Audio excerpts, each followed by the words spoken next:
말씀 같이 보겠습니다. 베드로전서 5장 9절 말씀입니다. 베드로전서 5장 9절 말씀입니다. 우리 같이 한 목소리로 읽겠습니다. 시작. 너희는 믿음을 굳건하게 하여 그를 대적하라. 이는 세상에 있는 너희 형제들도 동일한 고난을 당하는 줄을 알미라. 아멘. 오늘 우리 지난번에도 우리 함께 나누었지만 믿음에 대해서 이제 계속 좀 나누려고 그럽니다. 여러분 이 시간이 오후의 시간이 짧지만 그러나 믿음에 대해서 좀 정리할 수 있는 그런 귀한 시간이 됐으면 좋겠습니다. 고난이라고 하는 것은 다 필수적입니다. 누구 한 사람 고난이 없는 사람이 없습니다. 사람들이 볼 때 저 사람은 고난 없이 잘 살고 있는 것처럼 보이지만 그건 사실은 그 사람을 잘 몰라서 하는 얘기입니다. 모든 이들에겐 고난이 다 따라오고요. 이 땅에 살아가는 모든 사람들에겐 고난은 필수적입니다. 그래서 우리에게 꼭 필요한 건 뭐냐면 그 고난을 이길 만한 믿음이 필요한 거예요.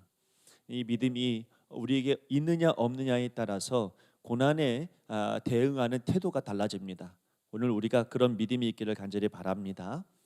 네, 우리 팔여전도의 특성을 우리가 들었는데 정말 주께서 이 팔여전도회와 함께 하시고 함께 일하셨으면 좋겠습니다. 팔여전도회가 부흥돼야 되겠어요. 그래서 많이 부흥되면 영유아부도 부흥될 것 같아요. 그래서 여러분 반드시 우리 팔여전도회가 부흥됐으면 좋겠습니다. 믿음에 대해서 우리가 함께 나누려고 그러는데 믿음의 대체 이제 첫 번째 시간입니다. 그래서 오늘도 믿음이라고 이야기하지만 믿음을 다른 말로 이야기하면 어떤 것인가 한 세 가지로 우리가 함께 나누겠습니다. 또 그 다음 주에도 또 믿음에 대해서 함께 나눌 거예요. 자, 믿음의 대체어가 무엇일까? 첫 번째 믿음의 대체어는 순종입니다. 자, 순종. 우리가 순종에 대해서 많이 알고 있지만 그 믿음이라고 하는 것이 순종과 크게 다르지 않습니다. 그래서 내가 정말 순종을 잘하느냐 못하느냐에 따라서 그 사람의 믿음을 볼 수가 있거든요. 자, 믿음, 그 순종에는 두 가지가 있습니다. 첫 번째는 뭐냐면 하나님 말씀에 대한 순종이에요. 자, 여러분들이 제가 말하고 있는 것을 신뢰하고 믿으면 그러면 제가 말하는 것에 대해서 순종하게 되어져 있습니다.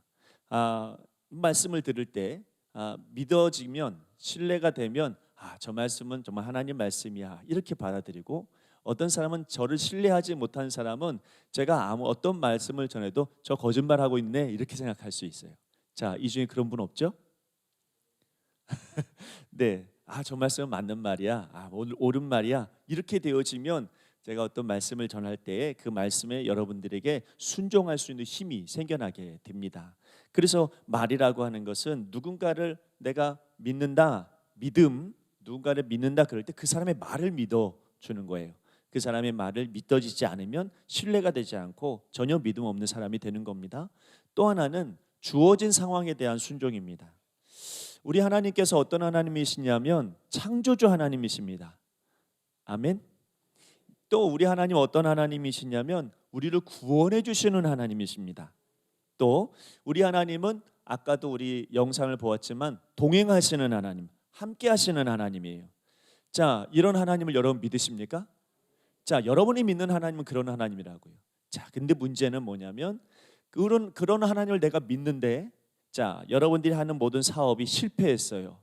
그러면 어떻습니까? 원망합니까? 아니면 감사합니까? 원망이 훨씬 더 빠르죠. 또 여러분 우리 자녀가 대학교를 떨어졌어요. 자, 그러면 열심히 하나님은 창조주요, 열심히 하나님은 구원자이시고 나와 함께 하시고 응답해 주시는 하나님 수없이 고백을 했는데, 그런데 내 앞에 펼쳐지는 것은 그렇게 믿었는데 떨어졌단 말이에요. 그러면 마음에 어떤 마음이 드냐면 감사가 나오는 게 아니라 원망이 나오기가 쉽죠. 또 여러분 하나님은 창조주고 언제나 내게 역사하셔 구원해 주시는 하나님이다 이렇게 믿었는데 내게 병이 생겼어요. 그러면 어떻습니까? 그러면 우리 마음에 불평하고 원망하는 마음들이 훨씬 더 빨리 생겨나면 이게 본성이고 본능입니다. 그러나 믿음이라고 하는 건 그럼에도 불구하고 하나님 믿습니다가 믿음이에요. 그럼에도 불구하고 내가 하나님 앞에 순종하며 따르겠습니다. 이렇게 이야기하는 거예요. 자, 사람이요 어떤 어려움을 만나고 고난을 만났을 때 원망하고 불평하고 그리고 힘든 일을 만나면 막 피하고 싶어요. 그런데 참된 믿음의 사람은 어떤 사람이냐면 피하지 않고 뚫고 나가는 사람이 믿음 있는 사람이에요. 어떤 뚫고 나가는 힘이 생기냐면 하나님 말씀을 내가 믿으니까 순종하는 마음으로 뚫고 나가는 거예요. 자, 하나님 말씀은 우리에게 얼마나 많은 말씀들이 있습니까? 히브리서 말씀에 보니까 하나님 믿음은 바라는 것들의 실상이요 보이지 않는 것들의 증거다 그랬잖아요. 보이지 않는 것들의 증거예요. 근데 눈앞에 보이는 것은 엄청나게 고난이고 힘들어요. 그럼에도 불구하고 내가 그 말씀에 순종한다, 내가 그 말씀을 믿는다, 그러면 보이지 않는 것의 실상이고 나는 믿어, 이렇게 고백하면서 순종하면서 그 상황과 그 형편 속에서 뚫고 나가는 거예요. 그럴 때 그 순종함이 그 사람의 믿음을 보여주는 겁니다. 자, 어려움이 만나고 힘들 때 내가 불평하고 원망해요. 안 된다고 그래요. 그러면 그 사람에게 우리는 뭐라고 말하냐? 아유, 믿음이 없네, 이렇게 얘기하죠. 믿음 있는 건 결국 뭐냐면 어떤 환경에 있다 할지라도 환경을 믿는 게 아니라 말씀하고 계시는 그 하나님의 말씀을 믿고 뚫고 나가는 거예요. 그게 여러분 믿음이다. 그래서 믿음의 대체어는 순종이라고 하는 말로 쓸 수 있다는 겁니다. 또 믿음의 대체어가 뭐냐면 믿음은 용기입니다. 자, 믿음에 순종하고 주어진 상황에 순종하는 것은요, 용기 없으면 절대로 안 돼요. 나 믿음 있습니다. 그런 사람이 용기가 없는 사람은 절대로 없어요. 난 믿음 있다고 이야기하는 사람은 다 용기가 있는 거예요. 어떤 용기가 있냐면 뚫고 나가는 힘은 어디서 나오면 용기가 있어야지 뚫고 나가지. 믿음 있는 사람이 뚫고 나가지. 믿음 없으면 낙담하고 좌절할 수밖에 없어요. 그러나 믿음의 다른 이름이 뭐냐면 용기입니다. 뚫고 나가는 거예요. 여호수아가 뚫고 나가는 것, 그 용기는 어디서 나왔냐면 하나님 믿으니까 나간 거예요. 다윗이요 싸움을 할 때 하나님 앞에 기도합니다. 하나님, 이 성을 점령하는 것이 옳습니까? 그랬을 때 다윗에게 하나님께서 내가 너와 함께한다, 걱정 마, 이 성을 너에게 맡긴다, 너에게 붙인다, 이렇게 말씀을 들으면 두말할 것도 없고 싸우러 나가는 거예요. 그건 여러분 용기 없으면 절대로 불가능한 거예요. 그래서 믿음은 용기와 같은 거예요. 자, 마리아의 용기를 한번 생각해 봅시다. 하나님께서 천사를 가브리엘 천사를 보내서 마리아에게 나타나셨죠.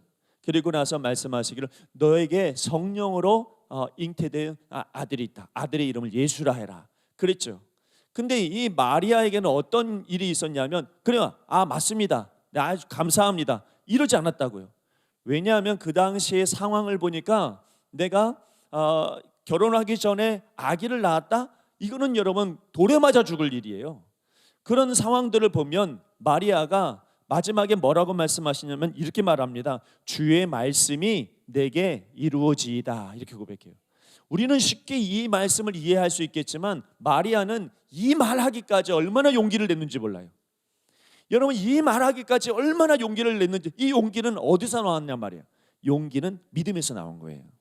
그래서 여러분의 삶 가운데서 질병이 오고 어려움이 와서 내가 큰일 날 것 같고 어려운 마음이 생기잖아요. 그러나 여러분이 믿는 거는 내 몸을 믿는 게 아니에요. 내 상황을 믿는 게 아니고 여러분 나를 힘들게 만드는 질병을 믿는 게 아니에요. 질병을 고쳐주신 하나님을 믿는 거지. 내 상황을 바꿔주신 하나님을 믿는 거예요.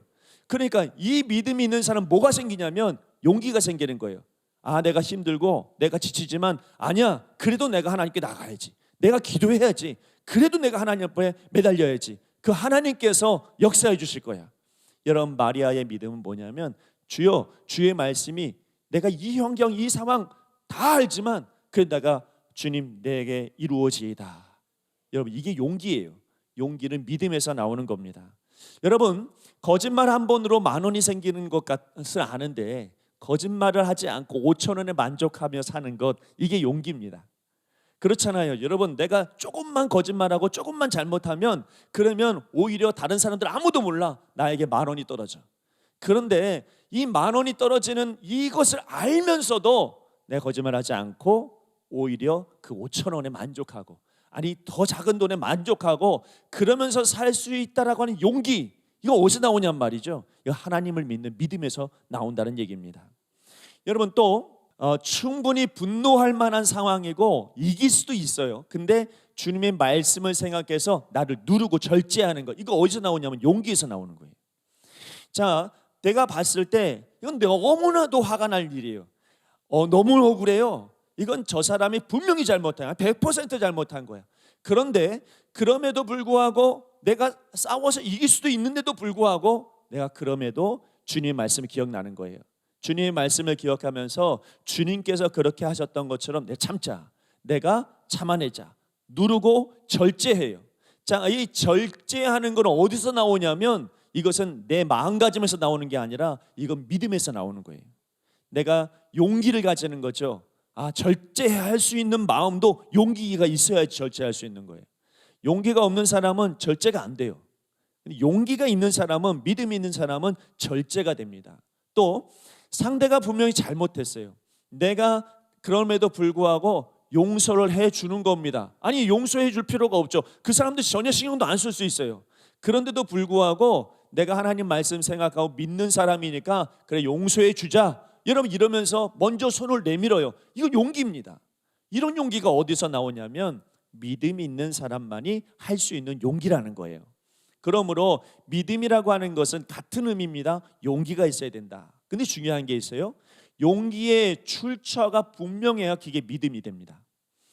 나에게로부터 시작되어지는 용기다, 내가 가지고 있는 용기다, 그러면 여러분 그 출처가 내 자신에게 있으면 그러면 이건 만용입니다.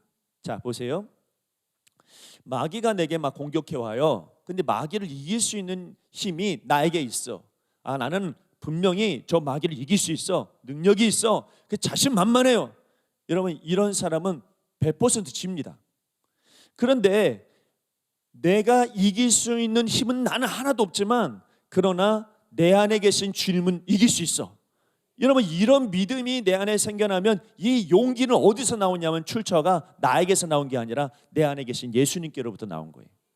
그러니까 여러분 어떤 일이든지 자신 있어, 할 수 있어, 내가 충분히 할 수 있어, 이러면 오만입니다. 만용입니다. 그런데 난 정말 할 수 없어, 나 같은 사람이 어떻게 하겠어. 그런데 하나님이 도와주시면 할 수 있어. 이게 여러분 용기고 믿음이에요. 여러분 아마 우리 교육자들은 다 그런 마음이고 목회자들은 다 같은 마음일 텐데, 말씀을 증거하는 것은요, 여러분 그것은 절대로 쉬운 일은 아닙니다. 그럼 굉장히 이 앞에서도 말씀을 전하면서도 마음 가운데 두근거리고 불안하고 염려되고 근심이 돼요. 지금 제가 여러분에게 말씀을 전하고 있지만 여러분 다리는 후들후들거려요. 안 믿기죠? 그런데 여러분 중요한 건 그렇게 말씀을 증거할 때에 무엇 때문에 이렇게 담대해질 수 있느냐면 그것은 하나님께서 나와 함께 하시기 때문입니다. 하나님 함께 하신다라고 하는 이 확신을 가지고 있으면 나는 할 수 없고 나는 부들부들 떨리지만 나는 두렵지만 내가 혹시 실수하면 어떡해, 이런 생각을 가지고 있지만 그러나 하나님이 나와 함께 하시고 내가 너와 함께 한다, 이 말씀만 들리면 그러면 불안하지 않아요. 주님께서 도와주실 거예요. 주님께서 역사해 주신다는 거예요. 여러분도 여러분의 인생에 마찬가지예요. 용기는 어디서 나오냐면 내 능력에서 나오지 않아요. 여러분 우리가 굉장한 사람 같지만 그렇지 않거든요. 여러분 우리는 부족합니다. 그런데 하나님이 나와 함께 하시면 그 하나님 믿고 가면 그 용기가 믿음에서 나온다고요. 오늘 여러분 그런 믿음이 있기를 바랍니다. 자, 한 가지 더. 믿음은 시선입니다. 믿음은 보는 거예요. 하나님 말씀대로 사는 용기를 지닌 믿음의 소유자는 그 시선이 누구에게 항상 고정되어져 있냐? 하나님께 고정되어져 있어요. 자, 하나님께 고정되어져 있지 않고 자꾸 사람 보잖아요. 자꾸 환경 보잖아요. 자꾸 내 아픈 몸을 보잖아요. 자꾸 내 환경을 보면, 그러면 시선이 그 밑으로 깔리면, 시선이 자꾸 사람들에게 향하면 믿음이 사라져버려요. 참 신기하죠. 여러분 대화도 그렇습니다. 내가 하나님 앞에 기도하면 막 용기가 나요. 믿음이 생겨요. 그건 왜냐하면 내 시선이 하나님께 두기 때문에. 그런데 기도가 안 되고 기도를 할 수 없고 자꾸 환경만 보고 자꾸 상황만 보다가 보면 어느 순간 믿음이 싹 없어져요. 그리고요, 누군가와 대화를 해도 이 사람과 막 대화를, 전화 통화해도 상관없어요. 이 사람과 대화하다가 보니까 대화하면서 그렇지, 역시 우리 하나님은 대단하지 않아? 정말 멋지지 않아? 자꾸 영적인 이야기를 하면 그러면 내 마음에 어떤 마음이 드냐면 용기가 생겨요. 믿음이 생겨요. 근데 여러분 다른 그런 이야기하지 않고 자기 이야기하고 상황 이야기하고 힘들다고 이야기하고 부정적인 이야기를 한참 듣다가 보면요, 내 마음속에 믿음이 싹 없어져요. 내가 언제 믿음이 있었나 싶을 정도로 내 마음이 여러분 아주 낮아진다는 것이죠. 그래서 우리의 믿음은 뭐냐면 자꾸 같이 하나님 보게 만들었고 자꾸 하나님을 볼 수 있도록 되어질 때, 그때 여러분 믿음이 생기고 그때 용기가 생기는 겁니다. 그래서 하나님께서 여러분 많은 하나님의 사람들을 종종 광야로 이끄실 때가 있어요. 자, 예를 들어서 어떤 사람을 광야로 이끄시냐면 아브라함. 갈 바를 알지 못하고 그가 나갔던 곳은 광야였어요. 여러분, 그가 아주 멋진 도시를 향해서 간 게 아니고 그는 광야로 갑니다. 아니, 롯도 아브라함에게 나 지금 저 멋진 도시를 가겠다. 그게 소돔과 고모라예요. 그러면 아브라함은 어디로 가느냐? 아브라함은 광야를 향해서 가기 시작했어요. 여러분, 그러면서 가나안 땅을 만났죠. 그러니까 아브라함을 광야로 보낸 이유가 뭘까? 자, 모세도 보니까 그 애굽 사람을 죽여놓고 어디로 가냐면 미디안 광야로 갑니다. 미디안 광야에서 양치는 일을 해요. 광야로 갔습니다. 왜 하나님께서 그를 광야로 보냈을까? 자, 오늘 오전의 말씀에도 하나님께서는 어떤 일이든지 하나님의 경륜이 있다, 하나님의 뜻이 있다, 하나님의 계획이 있다 그랬어요. 그러니까 모세를 여러분 애굽 사람을 죽여놓고 도망을 친 데가 하필이면 광야예요. 왜 하나님이 광야로 보내셨을까? 그곳에서 40년 동안 양치면서 뭘 봤을까? 여러분, 그 광야에서 하나님 보게 만든 거예요. 그 광야에서 계속 하나님만 볼 수밖에 없게 여러분 그렇게 만들어 놓은 거예요.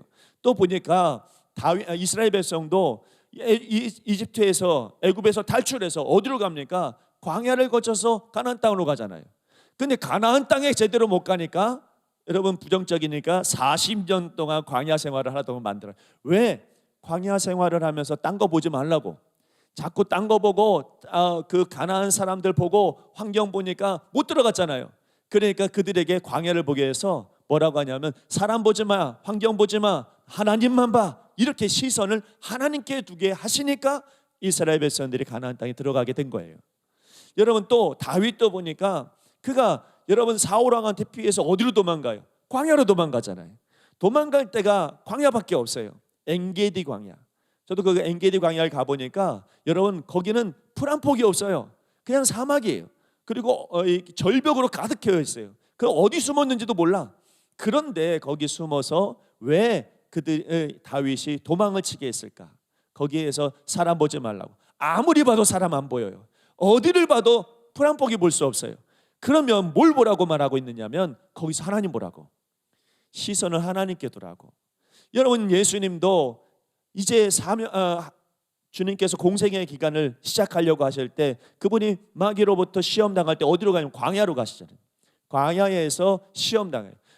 제 광야를 가 보니까 그 예수님이 시험 당했다는 그 시험 받은 그 광야를 가 보니까 이쪽은 완전히 도시 삐까뻔쩍이. 근데 여기 언덕만 넘은 광야야. 그 언덕에 넘어서 광야에 있던 예수님의 마음. 여러분, 그것은 뭐냐면 마귀 보지 말고 하나님 보도록 하나님께서 인도해 주신 거란 말이죠. 여러분의 인생에 왜 내 인생이 광야 같을 때 있잖아요. 아무도 볼 수 없을 때, 아무도 믿을 수 없을 때, 그럴 때 하나님께서 왜 그 상황을 만들어 놨는지, 왜 그 형편 가운데 우리를 인도해 주셨는지 여러분 빨리 깨닫는 사람이 믿음 있는 사람이에요. 믿음 있는 사람은 그 속에서 시선을 하나님께 두는 사람이 되는 것입니다. 이런 사람이 용기를 가지게 되는 거예요. 오늘 여러분, 우리는 세 가지를 보았어요. 믿음은 여러 가지로 이야기할 수 있어요. 다음 주에 또 다른 것으로 믿음의 대체어를 이야기하겠습니다. 오늘 우리가 함께 본 것은 순종. 우리가 순종할 수 있는 건 그건 믿음이다. 두 번째, 우리가 가지고 있는 용기, 이건 믿음이다. 그리고 오늘 마지막으로 이야기한 거, 우리의 시선을 하나님께 두는 것, 이거 믿음 있는 사람만 가능하다. 그래서 우리 하나님께서 믿음 갖게 하시려고 우리에게 하신 일들이 참 많습니다. 이번 한 주간 동안 여러분 이 세 가지를 꼭 기억하면서 믿음으로 살아가는 저와 여러분 되시길 간절히 바랍니다. 기도하겠습니다. 하나님 아버지, 감사합니다. 하나님께서 오늘도 우리에게 은혜를 베풀어 주셔서 믿음 가운데 나아갈 수 있도록 역사해 주시니 참으로 감사를 드립니다. 순종하는 마음을 주시고 어떤 순간에도 용기로 살아가게 하여 주시고 어떤 순간에도 환경이 아니라 위를 쳐다보고 하나님을 바라볼 수 있는 시선으로 하나님 우리를 이끌어 주시옵소서. 하나님께서 우리 신기촌교회를 축복하여 주시고 인도해 주시기를 간절히 원하오며 거룩하신 예수님 이름으로 기도드리옵나이다. 아멘.